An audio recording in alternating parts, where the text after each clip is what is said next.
हरीफ़ है त मां साईं जन खे चयो साईं मांजा यहूदी मूंखे भली मञी न पर इन जी ज़िद मां तव्हांखे ॾेखारियां थो त मां हिते बदे जी ओट में लिखां थो ऐं इन्हनि यहूदियुनि खे सदराए पोइ तव्हां इन्हनि खां मुंहिंजे बारे में पुछायो। हुज़ूर अकरम सल्लल्लाहु अलैहि वसल्लम यहूदियुनि खे घुरायो।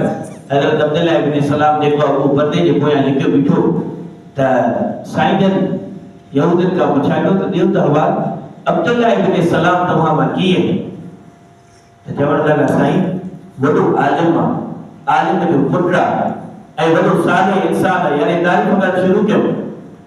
नबी लाइ फरमाया त जेकॾहिं उहो कलमो पढ़े त साईं थी नथो सघे। साईं जन फरमाया जेकॾहिं उहो पढ़े त जे न साईं इहे कॾहिं बि नथो थी सघे। त हुज़ूर अकरम सल्लल्लाहु अलैहि वसल्लम जन हज़रत अब्दुल्लाह इब्न सलाम खे चयो अचो निकिरी अचो। जॾहिं उहे ॿाहिरि निकिरी आया त अचण ताईं कलमो पढ़ियो अशहदु